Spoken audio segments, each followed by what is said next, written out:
Salve cidadãs e cidadãos do Sul Global, sou Vini Albuquerque, esse é o Correio do Sul Global, canal que trata dos assuntos relacionados aos países em desenvolvimento com a visão desses mesmos países, e hoje nós temos aqui um marco para o nosso canal, né? É o primeiro podcast que nós estamos fazendo, primeiro vídeo da playlist Podcast do Sul Global. Bom, o convidado de hoje é cientista social graduado pela UERJ, mestre em sociologia pela Universidade Federal Fluminense, está se especializando em segurança pública, trabalha no governo do estado do Rio de Janeiro no programa Cidade Integrada e pesquisa há alguns anos o tema de guerra híbrida e suas relações com a violência urbana. Estou falando com meu amigo de longa data e também amigo de copo, Rudolf Hassan. E aí, Hassan, o que você tem a dizer hoje? Oi, Vini. Pô, é muito bom estar contigo, hein, cara? Depois de tantos copos aí, né? A gente tá Exatamente.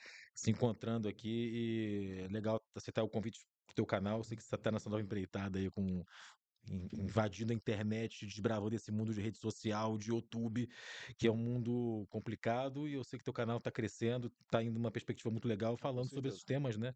Como geopolítica, que é o que você fala mais, né? Com certeza. Geopolítica, temas relacionados à política internacional, tudo isso. E é um prazer estar aqui, cara. Vai ser bacana debater contigo, conversar com você, que é um amigo, com quem Uhum. eu tenho muito apreço, admiração. A gente já tem uma história de militância, de amizade aí, e compartilhar com você algumas questões aí, uns debates que eu tô tendo, que a gente está tendo Com aí, certeza. sair do bar e trazer para as pessoas, dividir com o mundo o que a gente está debatendo no bar, né, cara? Exatamente, a internet permite isso. Eu gostaria também de fazer mais dois agradecimentos. Agradecimento ao Yuri Hort, do Estúdio 021, que nos está proporcionando essa oportunidade, e também ao amigo da Mais Contabilidade, Anderson Godinho. Rudolf, explica para o nosso público o que é esse lance de guerra híbrida, cara? Por que as pessoas falam tanto de guerra híbrida, não sei o quê, né? É sempre um assunto recorrente na internet. Fala pra gente, o que é guerra híbrida? Mas eu sei que você está me chamando aqui para falar sobre isso, porque eu já estou muito chato, né? A gente vai para mesa de bar, eu só falo disso, quase que monotemático, assim, né? Sim, E é um tema muito interessante porque está afetando a vida de todo mundo. E a gente está vendo a incidência desse tema sobre as nossas vidas agora, com toda essa crise global, essa situação dos Estados Unidos ameaçando o Brasil e relação com a China, com a Rússia, guerra na Ucrânia. E parece que esse tema está mais em voga do que nunca, né, cara? Então, assim. Eu vou tentar explicar rapidamente, de forma sintética, o que é essa história de guerra híbrida e por que eu acho que é importante a gente falar sobre ela, ainda mais no contexto brasileiro atual, assim, né? A guerra híbrida é um conceito, né, que ficou muito popular nos últimos 5, 6, 10 anos para cá, mais ou menos, desde que o Andrew Coribel, que é um americano que radicou-se nos Estados Unidos, escreveu um livro sobre a guerra híbrida e as revoluções coloridas. Na época, esse autor ele falou sobre justamente um dos temas que ele utilizou, uma das referências que ele usou no livro dele, foram as revoluções, os protestos que aconteceram na Ucrânia, né, contra a influência russa na Ucrânia, enfim, que levaram na época a derrubada do governo. E ele vai falar nesse livro dele sobre aquela onda de protestos que passou pelo mundo desde as primaveras árabes, chegando até o leste europeu e passou aqui pelo Brasil as também. revoluções coloridas, né? Exatamente, Inclusive, exatamente. né, os protestos de 2013 e tudo mais. Isso, no Brasil aqui a gente teve pelas passagens e tal.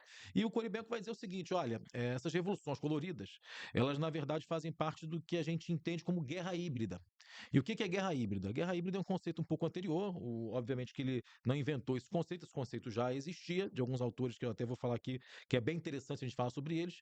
E guerra híbrida, na verdade, Vini, são um conjunto de instrumentos utilizados para fragilizar um Estado-alvo, ou uma instituição, ou uma sociedade, um país específico.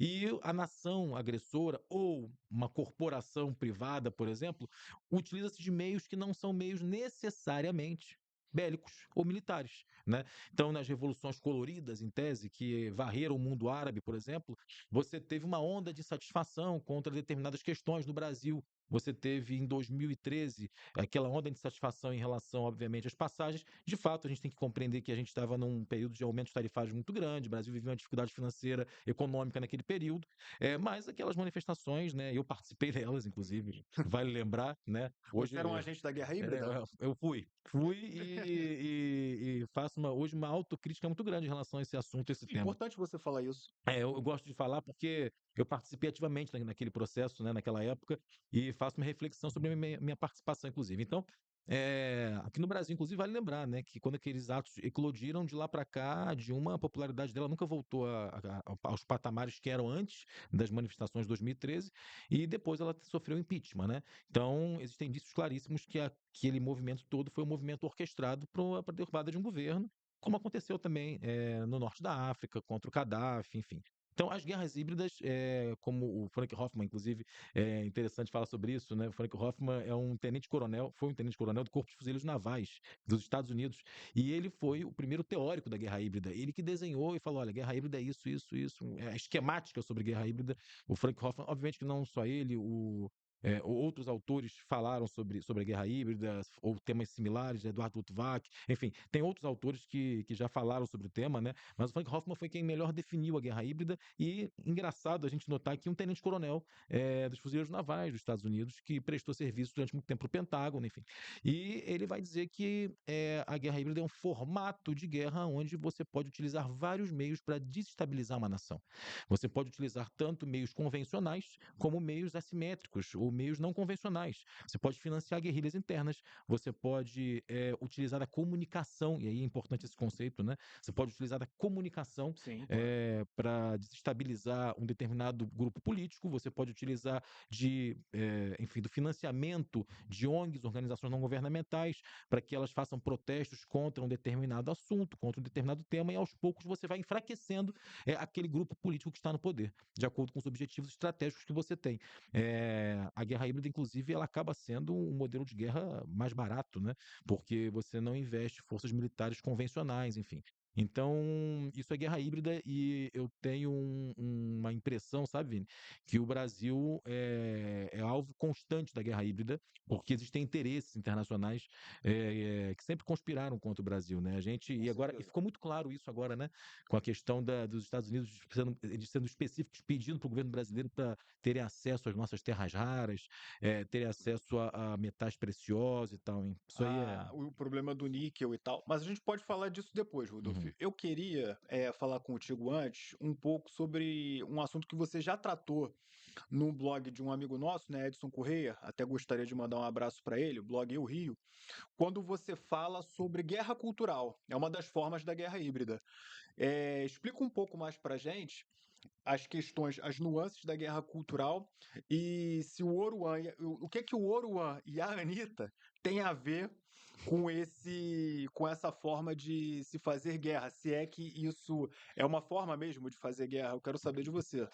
Cara, então, isso é polêmico demais, hein, cara? O pessoal que tá É assistindo um pouco aí polêmico, um pouco polêmico. porque Eu assim. quero saber do Oruan e da Anitta. Então, vamos lá. É que eu fiz o Vini tá falando isso, você que tá assistindo aí, o Vini tá falando isso porque eu escrevi um artigo que deu muita polêmica, né, pro Portal Eu Rio, inclusive, onde eu falava que o Oruan, né, o MC Oruan e tal, estaria sendo utilizado pela guerra híbrida nesse processo de guerra cultural para desestabilização do tecido social no Rio de Janeiro, no Brasil no geral, assim, né? MC Pose também.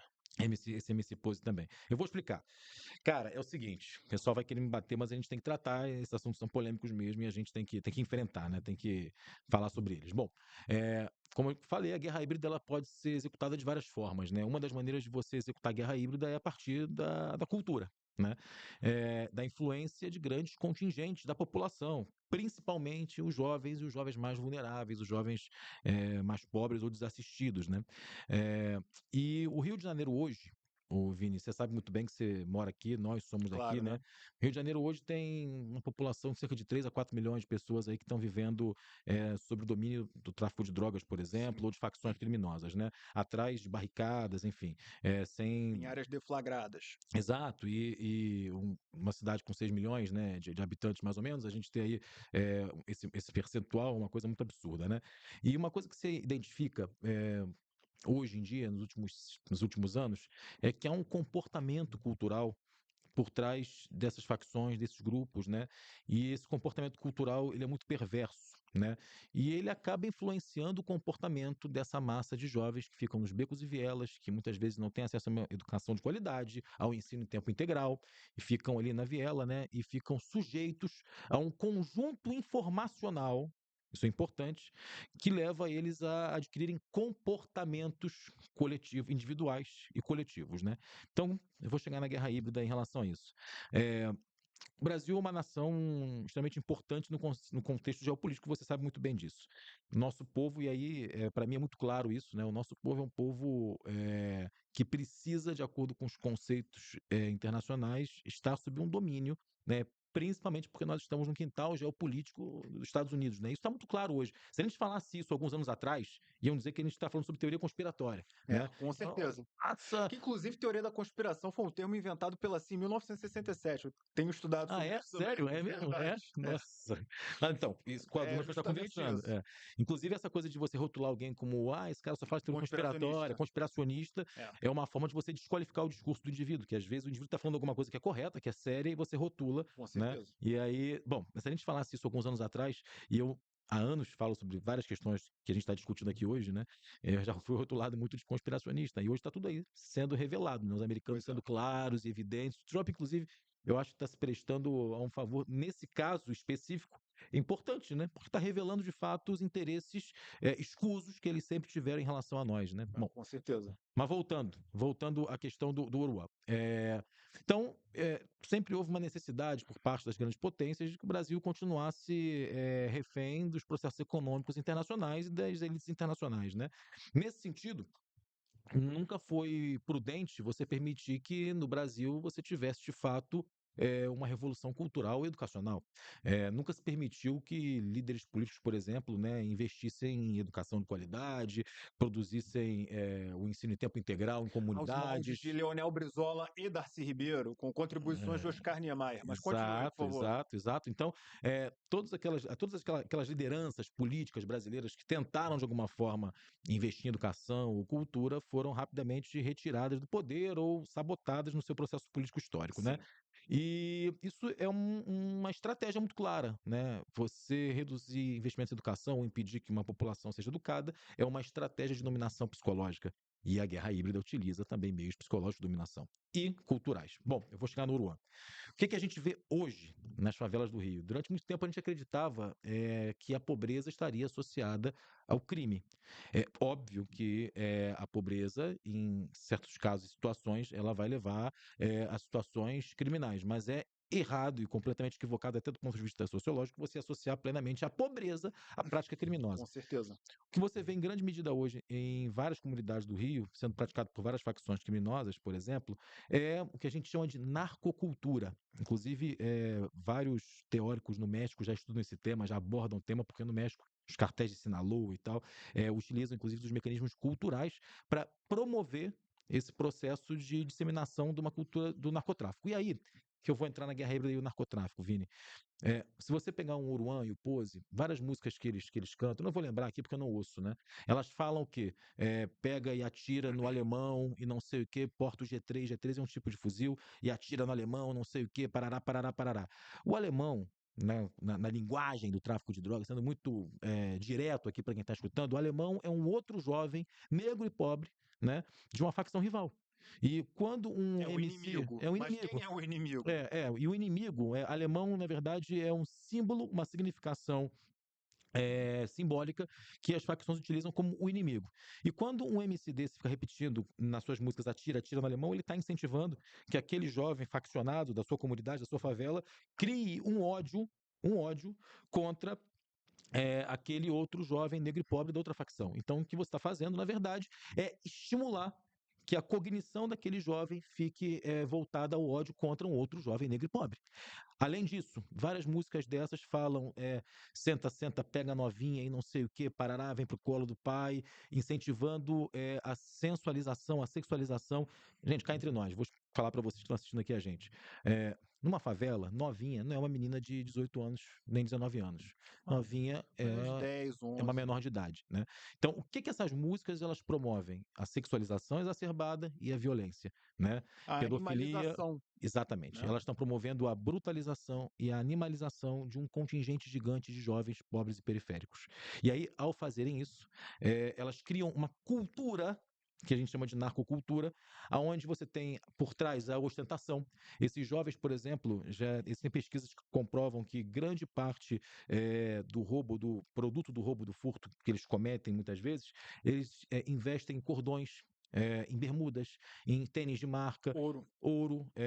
Você vê que esses MCs eles botam aqueles cordões e tal. Isso é um código que atrai também as mulheres daquela comunidade. É um tipo de status, é um tipo de respeito. Então, há todo um ecossistema cultural hoje nas favelas do Rio de Janeiro, chamado de narcocultura, que se replica e faz com que os jovens cada vez mais novos queiram entrar nessa cultura.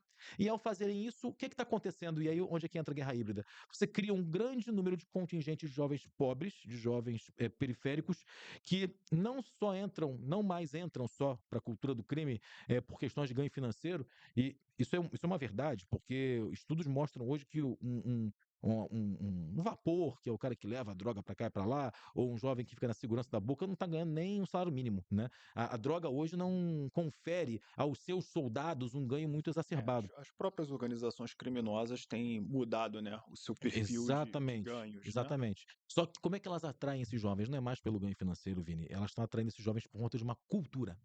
E você cria na sociedade carioca Uma imagem, um estilo de vida, né? um estilo de vida que é propagado como ideal, como correto, como sensual. O jovem que faz aquilo, que porta uma arma, ele é poderoso, ele tem acesso à menina, a menina quer aquele cara. Enfim, a cultura do roubo, a cultura do crime, se ele matar um agente do Estado, um agente público, ele às vezes tem status na comunidade. Isso é Sim. absurdo, é incentivo ao ódio. E o que acontece? Quando você gera esses contingentes que odeiam, que se usam do ódio, que se usam da violência nos grandes centros urbanos, você obriga o Estado a investir mais em aparato de segurança, aparato de violência. Você cria instabilidade política constante nos territórios. E ao criar instabilidade política constante, hoje o tráfico, inclusive, está até nas fronteiras da Amazônia, por exemplo, e Com tal. certeza. Você Não, cria. e também só, fazendo um Fica à adendo, vontade. as próprias políticas culturais do governo acabam se tornando insuficientes Uhum. para combater a política cultural Com certeza. Com que você certeza. chamou de narcocultura, Com né? certeza.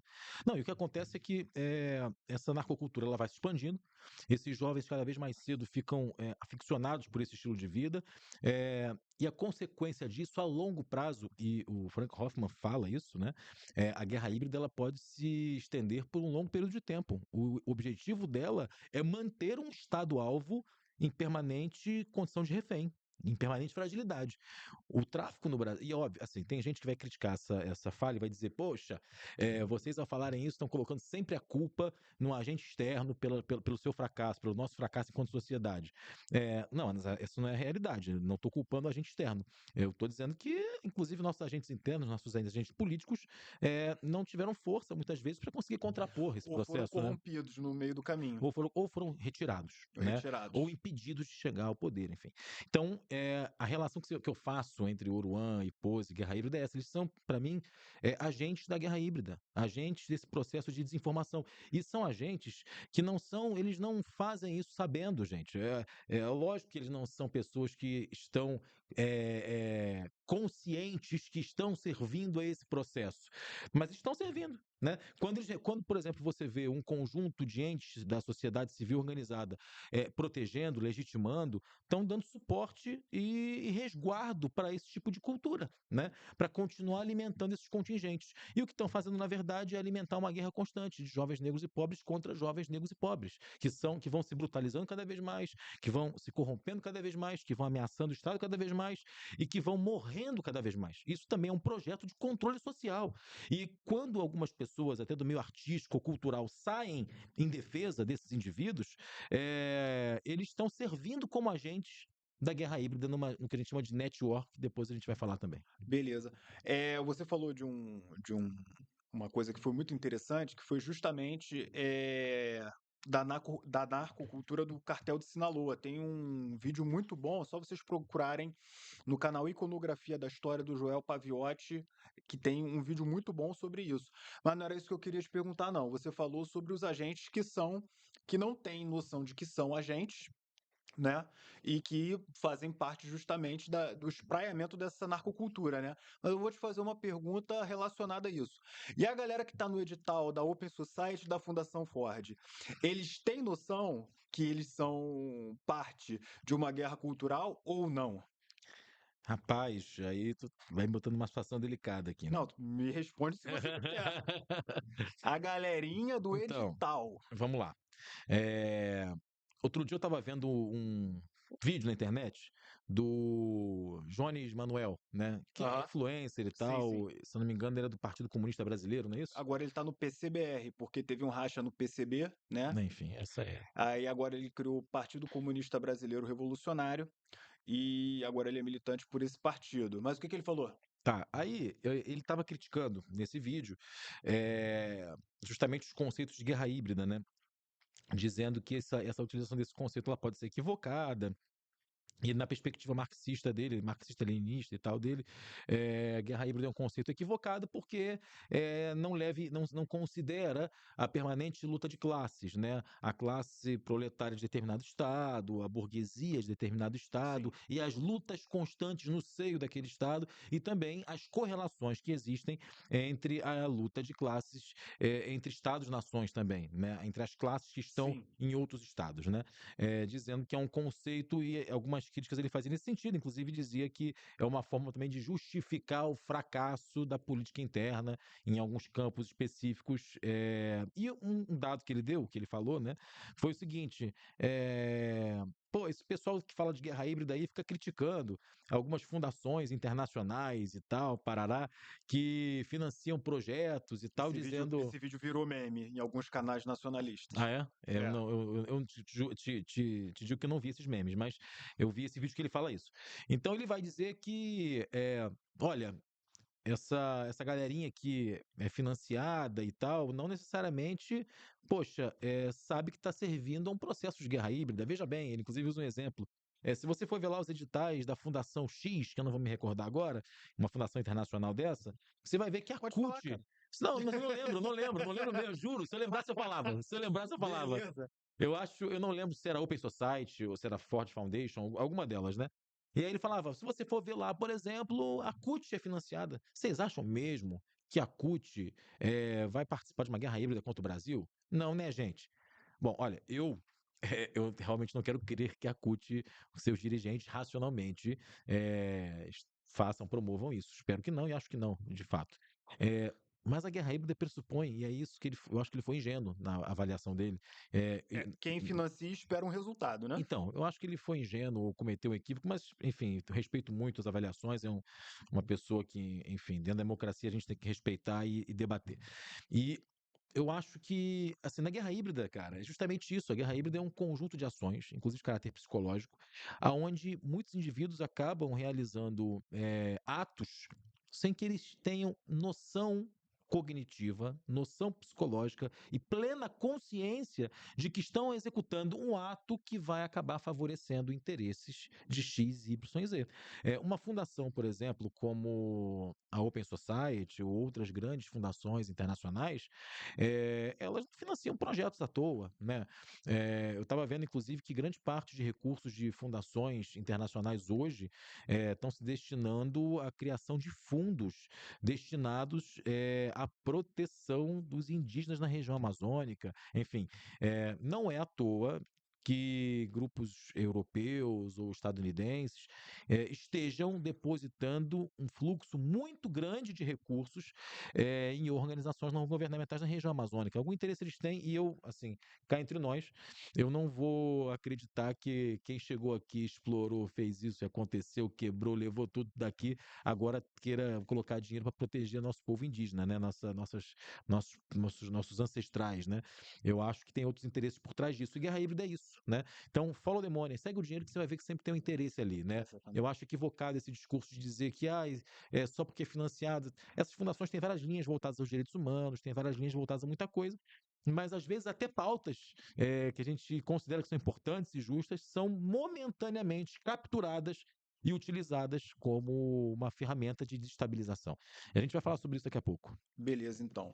O Rudolf, o que que acontece, né? Não é de hoje que também as agências de inteligência utilizam subcontratação dos seus próprios agentes, né? Uhum, uhum. Então, É verdade. obviamente, e sabe-se, né, da relação das agências de inteligência dos Estados Unidos com estas Isso é verdade mesmo. fundações supracitadas, né?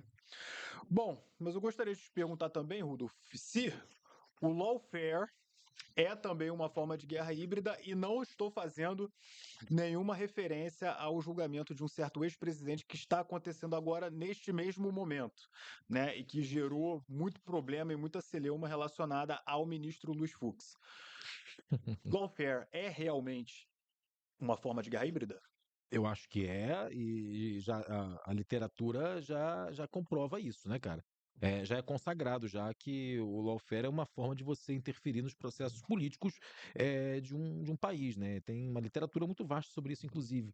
É mais uma ferramenta da guerra híbrida, né? A gente já falou aqui sobre a cultura, né?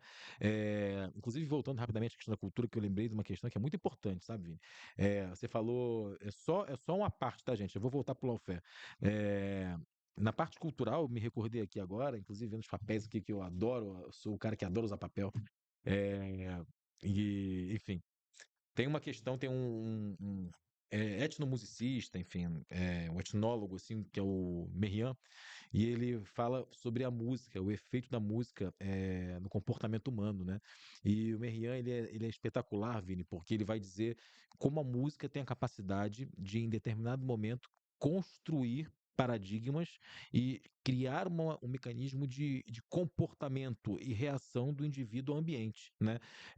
Isso é ciência, tá? Você não pode dizer que o Merian não faz ciência, ele utilizou toda uma metodologia para estudar isso durante muito tempo, e aí é para voltar àquele assunto do Oruan, né? E comprovar como a música também é utilizada como ferramenta de domínio Sim. psicológico e de domínio comportamental. Mas voltando ao sua pergunta sobre o lawfare, cara, uma das ferramentas de você estabilizar governos específicos é utilizando o direito ou as noções de direito. É óbvio que ficou evidente que o PT estava chafurdado de corrupção até a cabeça, né?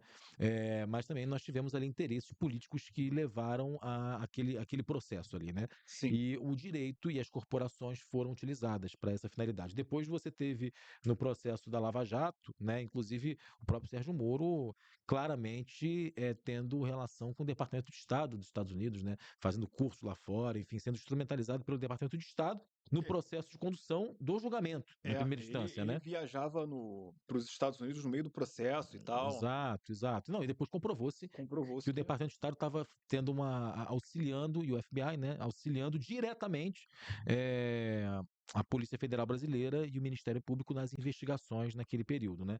E mais uma vez, falo isso não para desculpabilizar o PT, que mais uma vez estava chafurdado em corrupção, tá? Mas é para dizer que como naquela circunstância era jogo para os donos do poder afastar o lulopetismo e, enfim, fazer o um sistema, rearranjo, né? sistema financeiro do Brasil naquela época achou que tinha um plano, só que o Exatamente. plano falhou É, clamorosamente. exatamente. E aí, quando eles, enfim, viram que o plano fracassou, né? Deu ruim, né? Eles Precisaram pensaram, reabilitar precisaram o cara, reabilitar e descondenaram. E uma pessoa que fala muito isso é o Ciro. que O é o Ciro Ciro Gomes tem Gomes. razão. O Lula foi descondenado. Essa é a verdade. Ele foi descondenado, não foi absolvido, né? Porque haviam ali interesses políticos que faziam com que o direito se submetesse, mais uma vez, à política. E é Então, sempre assim. e é sempre assim. Então, o direito ele é um instrumento porque você, dentro do direito, inclusive pela hermenêutica, você pode utilizar várias ferramentas interpretativas em relação a uma mesma questão. E o nosso direito, né, a gente tem 1.025.000 leis, né, infraconstitucionais, enfim, e outras, né, nosso Código Penal é extenso e tudo mais. Sim. A gente tem a possibilidade de realizar um conjunto interpretativo muito intenso da nossa legislação e das tipologias penais e, obviamente, ser muito criativo no processo de absolver ou condenar alguém. Então, Sim. o direito ele é uma ferramenta utilizada com muita maestria no sentido de criar desestabilização política em determinado momento, né? Então, se você quer que o país esteja mais alinhado a um determinado grupo de poder, você tira esse de jogo e bota outro em jogo. Se esse que você botou em jogo aqui, está na cena, não está agradando, rompeu algum acordo, tira ele e vamos trazer outro de volta, ou então vamos tentar inventar um novo. Então, o lawfare ele é utilizado como ferramenta híbrida, assim como outras ferramentas, como a cultura que nós falamos, né, a música enquanto aspecto cultural, o direito e as corporações. E eu não tenho dúvida, tá, que você tem hoje uma captura muito grande das corporações brasileiras, né? Você hoje tem um Ministério Público que muitas vezes atua e depõe contra o Brasil, Com certeza. algumas obras necessárias que a gente estava produzindo na região amazônica, por exemplo, e tal, vários embargos de obras necessárias ao desenvolvimento econômico do Brasil. Tem rodovia, não sei se a BR-163 é a Cuiabá-Santarém, né? Mas tem uma outra entre Porto Velho e Manaus que tá virando floresta de novo. É isso, porque foi embargada, porque o Ministério Público Exatamente. entendeu que estava afetando uma área específica e criou toda uma justificativa e muitas vezes instrumentalizado por interesses estrangeiros. E aí que entra mais uma vez o que nós falamos aqui. Isso chama-se net war. Já estou indo para net war, que é a guerra em rede, Beleza. tá? Fala aí pra Que gente o foi que que é net war. net war é um conceito de guerra interessante também, que o Arguila e o Rondfeld falaram sobre esse conceito e é muito legal. Porque o que acontece? O que é net war? Essa guerra em rede. É quando vários agentes diferentes, seja o Ministério Público, seja agentes estatais ou agentes não estatais, ou agentes criminais, criminosos contra a lei, de alguma forma concorrem para o mesmo objetivo ou têm práticas que auxiliam a prática fim de um ou outro. Eu vou explicar. A network seria como se vários agentes de uma grande teia acionassem um ao outro para cometer uma prática que pode ser ou criminosa, de fato criminosa, ou danosa a um Estado-nação, ou danosa a uma política interna de um país, seja ele qual for e tal. Então, eu falo de network nesse sentido, porque quando o Ministério Público, por exemplo, embarga uma obra indispensável, muito necessária para o desenvolvimento econômico nacional do Brasil, que poderia gerar milhões de empregos, baratear o frete, né? Porque você ia ter uma estrada que ligaria um ponto a outro ponto, E enfim. contribuir também para a integração nacional, né? Exatamente. E você vê um agente do MP embargando uma obra dessa, ele está servindo ao interesse que não é interesse nacional. E ao servir ao interesse nacional, ele está servindo, obviamente, o A interesse de uma pretexto de rede. salvar a natureza. Exatamente, mas eles sempre encontram pretextos muito bonitos, muito legais. Um grande exemplo de net war, e eu vou te dar aqui, que é esse conceito que o Arguila, por exemplo, e o Ronfeld falam, aqui no Rio de Janeiro, se eu não me engano, foi no início desse ano, em janeiro ou em dezembro do ano passado, um grupo do BOP, Batalhão de Operações Especiais, estava entrando no Morro dos Macacos, ali em Vila Isabel. Aí entrou no Morro dos Macacos, subiu, pá, pá, aquela coisa toda, chegou lá no morro, os traficantes ficaram numa casa e fizeram um vídeo. E no vídeo eles falavam assim: pessoal, por favor, chamem aí a imprensa, o pessoal dos direitos humanos e tal, porque o BOP tá subindo aqui, e se eles subirem aqui, eles vão acabar matando a gente, não sei o que e tal, por favor, chama aí e tal. E aí, naquele momento, o mecanismo da imprensa, a gente da imprensa, o advogado de direitos humanos foram lá e tal, para negociar que não subisse, que não fizesse, que não acontecesse o que seja. Tal. Isso é um exemplo de network. Por que é um exemplo de network? Indivíduos criminosos conscientes de que um outro grupo social, advogados, ou um terceiro grupo social, imprensa, poderiam auxiliá-los numa proteção coletiva, acionaram esses nós na rede, para que esses nós fizessem, então, a proteção deles naquele momento Contra os agentes do Estado. contra os agentes do Estado. Eu não estou dizendo que esses advogados de direitos humanos ou jornalistas, gente, por favor, isso é muito importante. Eu não estou dizendo que conscientemente, naquele momento, eles tivessem relação com aquela facção específica e quisessem defender a facção. Não estou dizendo isso.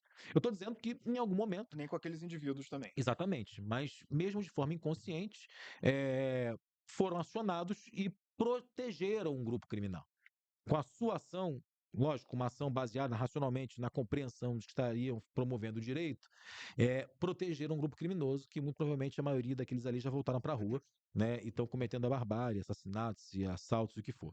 Então, a net war é um conceito, isso é muito importante ficar claro, é um conceito aonde vários agentes distintos conscientemente ou inconscientemente concorrem para a prática de crime. Crime para fragilizar o Estado, crime para fragilizar um tecido social, crime para fragilizar um Estado nacional ou um Estado subnacional ou uma cidade. Então, é a conjunção de interesses. ONGs, crime organizado, advogados de direitos humanos, imprensa, grupos distintos que eventualmente podem colaborar em rede para a manutenção de uma prática delituosa. Muitas vezes, essas pessoas não colaboram racionalmente. E isso é um fenômeno interessante. Intencionalmente. Intencionalmente. Olha, eu vou ajudar e tal, a progressão do tráfico de drogas no Brasil. Ah, eu vou ajudar essa facção. Muitas vezes não, muitas vezes imbuídos de um ideal político, imbuídos de um ideal social, mas Em defesa dos ideais. direitos humanos, que é legítima, Exato. claro. Agora, ideais esses que às vezes também constituem um processo de criação cognitiva baseada na proteção de alguns indivíduos que acabam concorrendo para o crime. Então, a netwar é isso.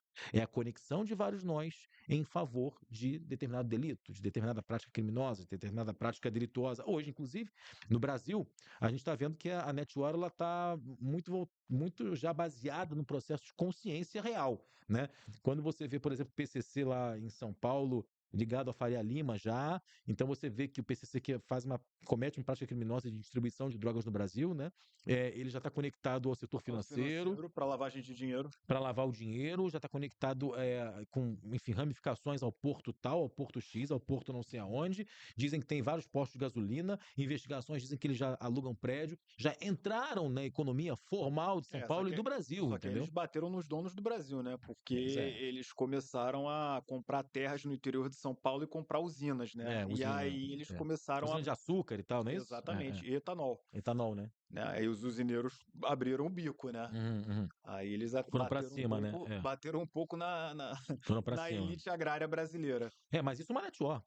E essa network ela vai piorando, né? Se você começar a entender que, por exemplo, podem existir agentes do narcotráfico dentro de governos, por exemplo, dentro da justiça, você começa a ter a possibilidade de ter um narco-estado, né? Então, essa guerra em rede, ela vai se expandindo ao passo que esses grupos criminosos vão assumindo espaços maiores dentro da lógica do Estado, Mas a inclusive, né? gente tem que levar em consideração também que a forma de organização do PCC é bem diferente, por exemplo, do Comando Vermelho no Não, Rio de claro, Janeiro, né? claro, claro, Eles têm uma forma de organização que é muito mais parecida com as das máfias italianas, por exemplo. claro, Essas, sim, lá na Itália, têm grande influência dentro do Estado italiano. E com parece certeza, que o PCC que é a mesma coisa do Brasil. com certeza. É uma forma de agir, é um modus operandi completamente diferente, por exemplo, do Comando Vermelho ou da Uhum. milícia no Rio de Com Janeiro. certeza.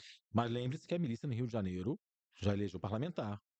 A milícia no Rio de Janeiro, isso aí é notório sabido. Ele Nós tivemos aí foi no, um pouco mais além. é, Elegeu a LERJ praticamente toda. aí a gente Brincadeira, pessoal da LERJ, não brincadeira. dá, não dá para entrar nesses termos assim, mas a gente sabe que Claro. historicamente já tiveram um parlamentar, já passou, enfim, já tiveram processo sobre isso, teve filme falando sobre isso, e tal. Com certeza. Então, enfim, então há uma influência, obviamente, de grupos criminosos na política, e isso chama-se de narco-estado. Se você começa a ter, de fato, indivíduos Em no todas as âmbito. instâncias do poder, Isso torna-se um narco-estado e claro. também, se tiver uma relação de um agente externo, né, de um país estrangeiro, auxiliando nesse processo, seja de qual forma for, ou fornecendo narrativa, política ou recurso para determinada organização, você começa a identificar que é uma guerra híbrida a partir do momento que você começa a facilitar esses grupos criminosos atuando no Estado Nacional. Com certeza. Agora eu tô falando sério, deixa eu te falar, eu quero te fazer uma pergunta que é a pergunta do momento hoje. Você quer responder? Faz todas, ainda tem que falar de guerra neocortical que tu não falou aí. Verdade. Não, então vamos falar sobre isso. Rudolf, entre todas essas guerras aí, você estava falando de net war, existe também uma questão relacionada à forma como esse bombardeio de informações impacta nosso sistema nervoso central. Você pode falar um pouco para a gente Ai, desse conceito de guerra neocortical? Guerra Neocortical. Vamos lá. O Richard Safransky, né? Também muito engraçado isso, né, cara? Porque o Safransky é um coronel da Força Aérea, né? O outro era dos fuzileiros navais, o Safransky é da Força Aérea. Também é americana, né? Ele desenvolveu uma teoria, e isso tudo, gente, isso é muito importante, gente. Isso tudo que está sendo falado aqui, tudo que eu estou colocando aqui e tal, isso está escrito, isso está teorizado, isso tem bibliografia, isso aqui não é brincadeira, né? Então não é teoria conspiratória, nada disso. Isso é importante deixar claro, né, Vini? Porque assim, você vai falando, as pessoas vão achando, pô, guerra neocortical, que porra é essa? O que o cara tá falando que existe uma forma de guerra onde você consegue influenciar o sistema nervoso do outro, a cognição? O que é isso, cara? Bom, A galera da antiga vai conhecer por operações psicológicas. Mas fala isso, aí, exatamente. fala aí. Isso não, isso é tudo sagrado na academia, É, inclusive. O próprio Exército Brasileiro tem material sobre guerra psicológica já, desde 99, inclusive. A guerra neocortical que o Zafransky fala é o seguinte: é um modelo de guerra onde você, e está dentro do contexto da guerra híbrida também, né? Onde você utiliza alguns mecanismos para afetar e atacar o córtex cerebral do indivíduo, neocórtex, né? Que é a parte do nosso cérebro responsável pela compreensão das coisas, a compreensão situacional das coisas, né? E como é que você ataca o neocórtex? A guerra neocortical, ela traz a guerra para um outro patamar. Ela tira a guerra do campo de batalha tradicional e leva a guerra para a sua cabeça, para a sua consciência. O nosso pensamento se tornou o campo de batalha. Isso é muito importante, principalmente em tempos de redes sociais. Guardem isso que eu estou falando. Não é à toa, não é à toa que Trump e os donos das Big Techs estão promovendo esse fuzuê todo contra a regulamentação de rede social. Porque, Desculpa só te por interromper, favor, inclusive, aconteceu no Nepal. um negócio absurdo no Nepal. É. Inclusive, a mulher do primeiro-ministro foi queimada dentro do Assassinada. palácio, assassinada, Eu vi. por causa das redes sociais, né? Isso dentro de um contexto aonde o Nepal é um estado tampão entre a Índia e a China e aconteceu uma aproximação geopolítica entre os dois estados recentemente, né, no âmbito dos BRICS e da Organização da Cooperação de Xangai. Mas pode continuar aí. Não, é bom você ter falado sobre isso, porque essas manifestações, inclusive, se utilizaram como pretexto a regulamentação das redes sociais Exatamente. que o Não governo do podia Nepal. regulamentar as redes sociais no Nepal. Pois é. Então, aí eu vou chegar em rede social, mas então a guerra neocortical é um conjunto de ações psicológicas que um determinado Estado ou um determinado agente, pode não ser um Estado, pode ser uma corporação privada, por exemplo, implementa inicialmente, segundo o Zafransky, né, segundo o que ele teorizou, para confundir os líderes inimigos. Confundir a liderança inimiga, confundir a liderança e ela perder condição de pensar situacionalmente, de olhar a situação e definir uma nova estratégia contra uma ação militar e tal. Então, inicialmente, seria um conjunto de atividades para confundir a percepção neocórtex do líder, do general, do presidente de uma nação inimiga. Você pode fazer isso de várias formas, você podia fazer isso de várias formas, né? Então, na época, quando não havia rede social, o Zafran estava falando de utilização de mensagens falsas. Eu me lembro, Vini, tem um exemplo de guerra neocortical que foi implementada, inclusive realizada pelos Estados Unidos antes da invasão da Normandia, e nessa época você não tinha nem esse conceito de guerra neocortical definido. Esse conceito é muito mais recente. O Zafransky vai escrever isso nos anos 90, tá? Mas isso é uma forma de guerra neocortical. Por exemplo, né? Antes da invasão, os americanos botaram vários tanques de plástico inflados numa praia específica lá da Inglaterra, dando a entender que a invasão seria feita a partir daquelas praias, daqueles navios, alguma coisa nesse sentido. E aí os alemães foram fazer um sobrevoo e viram lá aqueles tanques inflados e tal, parará, naquela posição, naquele posicionamento, e acharam que o desembarque ia ser no local tal, no Eles local moveram específico tropas. ou num dia tal. E aí moveram tropas específicas, se eu não me engano, para Dunkerque. Se eu não me engano, para aquela região onde teve a expulsão dos ingleses Porque primeiro, né? na verdade a invasão foi na Normandia e eles achavam que era mais fácil eles tentarem numa região mais próxima do Canal da Mancha, Exatamente. ali na região do Havre, né? Exatamente. Então, isso confundiu, criou uma percepção de ilusão Que desguarneceu as praias da Normandia. Exatamente. Os alemães ficaram achando que a invasão ia ser naquele ponto, criou uma percepção de ilusão nos líderes militares e eles mudaram. Né? Ao mudarem, os americanos foram lá invadir a Normandia e a gente sabe o que deu a história. Então, a guerra neocortical, ela lá atrás, ela era isso, né? Você confundia a liderança, você trazia a guerra para a concepção psicológica. Isso depois, nos anos 80, 60, 70, 80, 90, começou a ser feito de outras formas muito mais precisas, mais ferozes e tal, né? Utilizando a televisão, utilizando o rádio, Exatamente. utilizando outros Utilizando mecanismos meios tecnológicos, culturais. meios culturais para confundir as lideranças. Bom, aí que entra o problema. A guerra neocortical hoje ela está em outro patamar. Com o advento da rede social, do Instagram, do TikTok, do Facebook. A guerra neocortical ela vai para um patamar jamais visto, porque hoje você pode utilizar as redes sociais não somente para gerar disfunção cognitiva num líder, num presidente de uma nação, num general de uma nação. Você usa as redes sociais para gerar perturbação cognitiva e disfunção cognitiva. E o que é disfunção cognitiva? Disrupção cognitiva, Vini. É o afastamento que o indivíduo tem da realidade. Isso é disfunção cognitiva. Ele ver alguma coisa e não ver a realidade, ficar naquele mundinho. O que a rede social faz hoje? Você fica scrollando, né, o feed, né, e vendo um monte de coisa e aqueles algoritmos e cada vez mais Então eficientes. você fica escravo do seu algoritmo, né? Exata, não. Dizem, inclusive, que você ficava escravo do algoritmo antes da utilização em larga escala da inteligência artificial. Hoje, com as tecnologias quânticas, como a inteligência artificial, é possível que o algoritmo bombardeie você de algumas coisas que você não necessariamente tinha interesse, mas você passa a ter interesse. Porque há quem diga que a inteligência artificial e os estudos de neurociência já conseguiram entender que o nosso cérebro é plástico, né? A gente tem uma plasticidade cerebral e que se você bombardear um indivíduo de determinada informação, você pode gerar prazer e interesse nele naqueles assuntos. Então a rede social hoje ela é um instrumento perfeito de dominação psicológica, dominação neural, de guerra neocortical. O que o Zafransky falava lá nos anos 90, de você utilizar alguns mecanismos para deturpar a mente do inimigo, você hoje está fazendo isso com as redes sociais. As redes sociais são perigosíssimas. Por isso que eu falo, inclusive, que ainda mais hoje, com o advento da inteligência artificial, elas tornaram-se ferramentas extremamente perigosas para o controle psicológico. Porque através da rede social você pode fazer com que pessoas achem ou pensem que uma ameaça é alguma coisa que de fato não é.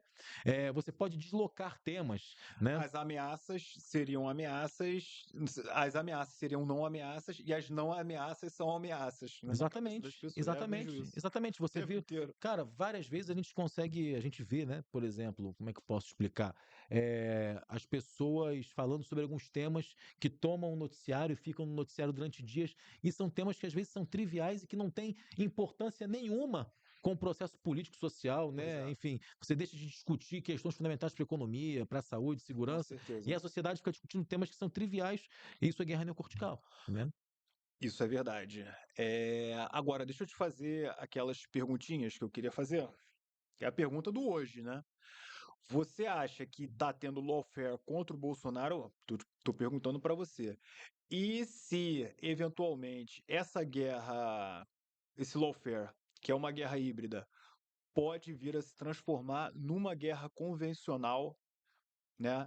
Uma vez que o Trump ameaçou o Brasil de invasão militar em função, tendo como plot, né? Tendo como historinha justamente essa questão do Bolsonaro. O que você tem a dizer sobre isso? Cara, essa questão do Bolsonaro é muito delicada, assim, porque como eu falei mais cedo, né? Eu acho que a gente teve lawfare em relação ao Lula. Eu acho também que, em certa medida, a gente teve lawfare em relação ao Bolsonaro. E eu não vou dizer em relação agora ao julgamento da questão do golpe e tal. Eu vou dizer antes.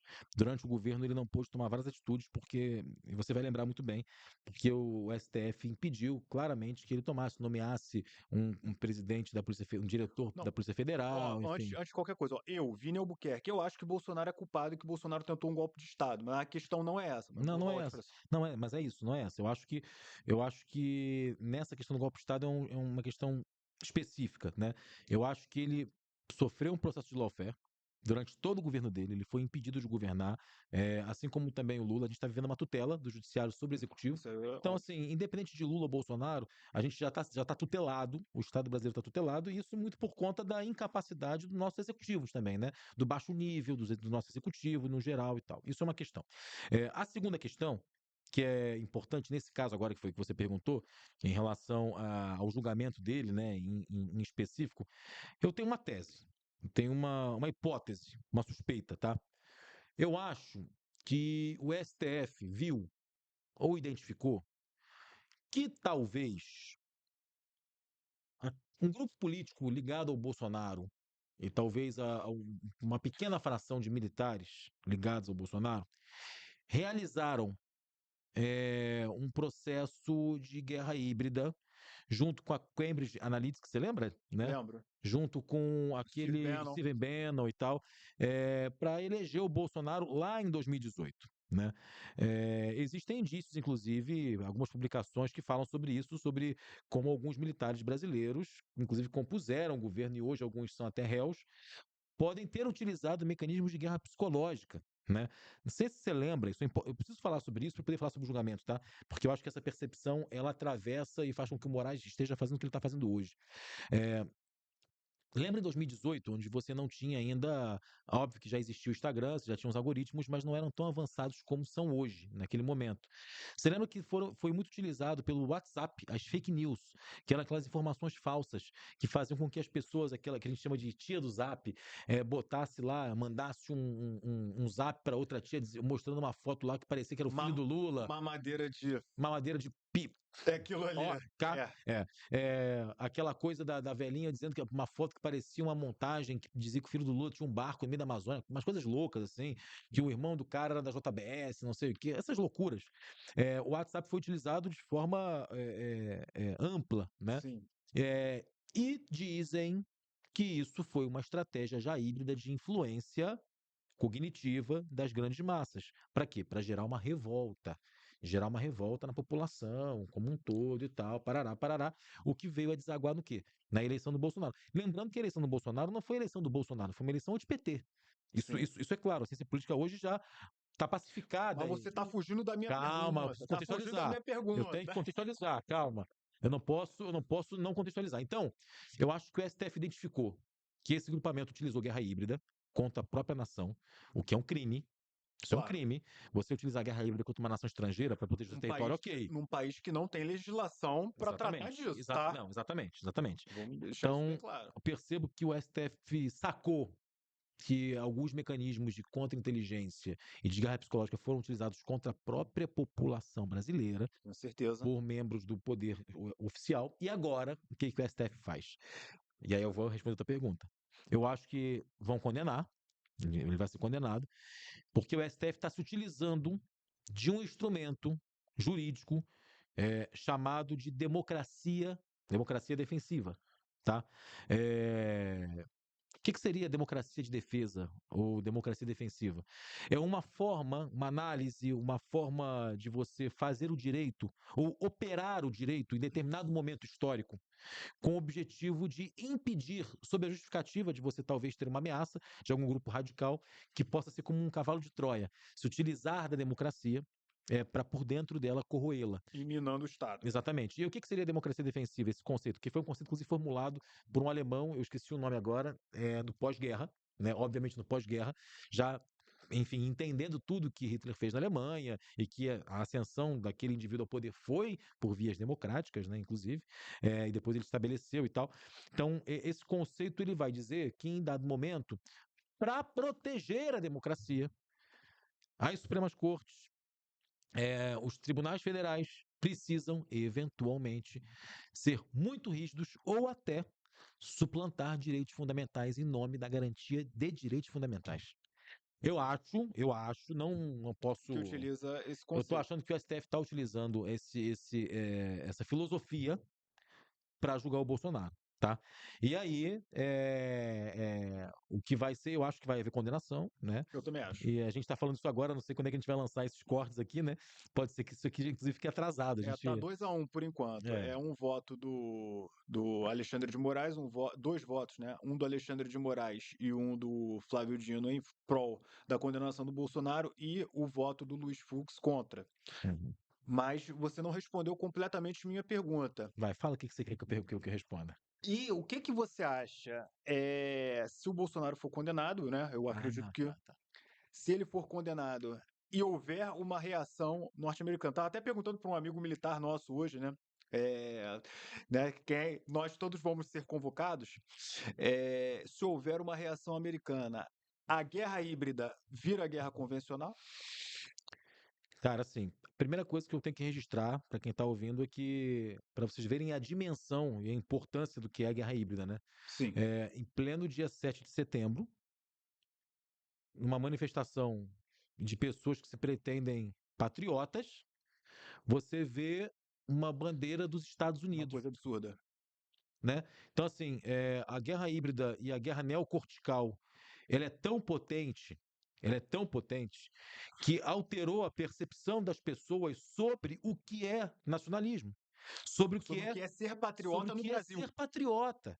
A extensão disso, os danos cerebrais causados, e aí eu falo isso com muita dor no coração, e eu queria, inclusive, te dar uma sugestão para você convidar aqui para o teu canal, é uma psicóloga chamada Luísa Sabina, uma amiga minha, e ela é uma psicóloga que estuda sobre efeito psicológico da comunicação e das redes sociais. Ela, inclusive, inaugurou uma pós-graduação específica, voltada exclusivamente para tratar do vício em rede social, que hoje a rede social já causa vício. Agora, para você ver a extensão da guerra híbrida e da guerra neocortical. Uma massa de pessoas acha que é ser patriota botar a bandeira dos Estados Unidos numa manifestação, né? Então, respondendo a tua pergunta, eu acho que a guerra híbrida e a guerra neocortical hoje, elas estão investindo em uma guerra civil no Brasil. Eu acho que aquele contingente de pessoas na rua e que também deve se refletir em alguns quartéis tem por objetivo você criar um confronto social civil sem precedentes. E não duvidaria que esse confronto tivesse um suporte dessas forças, inclusive navais, que estão no Caribe, né? Vamos lembrar que a história Então, na de verdade, você 64 veio a quarta frota, Operação Brother Sun. desceu até a costa brasileira com medo do Brisa, né? E Então, então, você acha, na realidade, que o objetivo da inteligência dos Estados Unidos é promover uma guerra civil no Brasil para que as forças americanas instauradas no Caribe e, eventualmente, na própria Venezuela, deem suporte? eu acho que eu não diria que não é uma possibilidade, acho que pode ser. Eu tô perguntando, mas você fica tranquilo, porque eu tô perguntando isso para todo mundo, tá? Não, eu acho, eu É, acho. perguntei para Mas todo mundo. assim, a minha tese, Vini, é que não haveria a entrada de forças militares em primeiro plano, assim. Eu acho que eles vão tentar fazer com que você tenha uma destabilização civil, né? Eles botaram muita gente na É rua uma mesmo e tal. possibilidade. E eu lamento muito, porque a gente tinha que superar essa polarização. Eu sou uma pessoa que advoga contra a polarização. Eu não tenho parte com nenhum dos lados, né? E eu acho que a gente tem que pensar Brasil, tem que pensar em formular um projeto nacional para esse país de unidade, Um né? projeto nacional de desenvolvimento. E rompendo com essa polarização, que é uma polarização idiota, que não colabora em nada para o Brasil. Né? Hoje, para você ter uma ideia, cara, eu estava estudando outro dia e lendo em algum lugar, 80% dos insumos para a gente fazer remédio, a gente depende de importação. Remédio, até o atenolol, que é de pressão, você tem que ter 80% de fora. Né? Não Os faz aqui. IFAs, a gente não produz IFAs. Não produz. 100% de peças e maquinários para a indústria de máquinas, para fazer máquinas, a gente tem que comprar de fora do país. A gente não tem autonomia industrial, meu amigo. A gente não produz nada aqui. E aí fica um lado brigando com o outro. Pelo amor de Deus, isso é de um atraso. E isso comprova, e essa polarização para mim está clara, isso é guerra híbrida para manter o Brasil num atraso constante. Constante. Quando você bota dois polos e fala para um que a pauta do momento tem que ser lutar contra o aborto e fala para outro que a pauta do momento tem que ser lutar em favor do aborto, por exemplo, ou outras coisas nesse sentido e tal, você desfoca os grupos políticos de debate que são. Não estou dizendo que a questão do aborto não seja importante. O direito feminino é fundamental. As Claro. pautas feministas são fundamentais, mas até para que a gente possa debater as pautas feministas, as pautas femininas, as pautas da população negra, das pautas da população LGBTQIA+, a gente precisa, antes de tudo, existir como país. Existir como nação. Se eu não existo como nação, se eu não Pois tenho é. uma indústria própria, se eu não tenho autonomia política, a gente tem autonomia política mais ou menos, porque cheio de influência, mas se eu não tenho autonomia econômica, Mas a gente não tem, hoje a gente não tem autonomia política nenhuma, né? não tem, Tem. não tem. Então eu acho que é importante falar isso, sabe? Porque a gente tem que desvendar e mostrar para as pessoas que elas têm que ter cuidado com rede social, que esse discurso das big techs é um discurso voltado para manter a manipulação sobre a tua mente. Que você fica vendo lá no teu Instagram toda hora, tem o objetivo de fazer com que você aprofunde ainda mais um funil, né, reduzindo as suas capacidades cognitivas, porque a gente sabe muito bem que as redes sociais hoje, se utilizadas em excesso, reduzem a tua cognição, a tua capacidade de pensar e a tua capacidade de compreender o universo ao teu redor. Isso é muito importante. Então, eu faço um alerta a quem está assistindo a gente e falo para você, como a gente fala todos os dias, a rede social hoje, ainda mais com as tecnologias quânticas, como a inteligência artificial, converteu-se em uma arma híbrida tecnológica fortíssima de redução da inteligência dos indivíduos e de percepção da realidade, né? Então, eu acho que a gente tem que lutar muito pela regulamentação. O Brasil tinha que, inclusive, ter a sua rede social. Eu acho que a gente tinha que ter uma rede social nacional, que Pois seguisse as é, leis, pois é. nossos critérios, a gente Só tinha que que ter. eu também sou a favor, mas eu me pego pensando nisso. A gente teria condições, a preço de hoje, de desenvolver essas redes sociais, porque veja bem, a China tem condições de desenvolver isso, mas a China é a China, né? São bilhões e bilhões de dólares investidos em pesquisa e desenvolvimento, Uhum. eles estão em um outro patamar. Nós não. Eles, inclusive, têm autonomia e soberania militar e nós não temos. É Né? verdade, É o que verdade. acontece, por exemplo, com o Nepal. O Nepal tentou fazer lá como é que eu posso dizer? Uma regularização das redes sociais. Isso foi visto pela geração Z de lá como algo inaceitável e eles atacaram o parlamento, mataram um monte de pessoa. Então, Eu vejo que, eu até falei com uma pessoa ontem, tiraram o ópio, né? Tentaram tirar o ópio, a droga dos caras, né? E os caras foram pra rua loucos, né? Então, assim, é pra, como se fosse. pra gente ver como a gente tá louco com o Instagram, com imagem, com o TikTok, e isso tornou-se um vício, né? A gente só se informa por ali, a noção, as lentes da realidade passam por ali, e existem já estudos longos, muito sérios, que falam sobre como os nossos neurodados estão sendo, inclusive, levados embora, né? A informação, porque o que as redes sociais fazem é tirar da gente, né? E aí, né, tirar da gente informações. Quando a Não gente só a questão vê o dos conteúdo, neurodados, né? né? A própria questão dos dados do Pix, por exemplo, que estão no Banco Central e não estão nas grandes instituições É financeiras verdade, dos é Estados verdade, Unidos. São é dados, verdade. neurodados, nossos padrões de comportamento, o que que a gente compra É e isso. também aquilo que a gente consome como entretenimento, É né? isso. Tudo que a gente fala está exposto, tudo que a gente consome, tudo que a gente vê, tudo que a gente deseja, e os nossos desejos, parece que é teoria conspiratória, mas não é, gente, pelo amor de Deus. Os nossos desejos são guiados pelo que a gente vê. Quem não sabe isso, pelo amor de Deus, né? Com Então, certeza. se você tem um padrão de visualização de imagens que são ofertadas para você em excesso, isso vai guiar o teu desejo, vai te gerar desejo. E aí você acha que você está tendo autonomia, eu gosto disso, eu gosto daquilo, você passou a gostar porque você foi induzido a gostar daquilo. Bom, esse foi o nosso primeiro podcast do Sul Global, né, do canal Correio do Sul Global. Gostaria de agradecer a sua audiência e também gostaria de agradecer ao convidado Rudolf Hassan e gostaria que ele fizesse as considerações finais dele. Cara, queria agradecer, a oportunidade de estar no primeiro, né? No primeiro. É o Parabéns. primeiro Você é podcast. o laureado. Obrigado. E é o primeiro podcast do Correio do Sul Global, de poder falar tanta coisa assim. Foi até pouco tempo, né? A gente tem tanta coisa para falar, para dizer, para falar para as pessoas, né?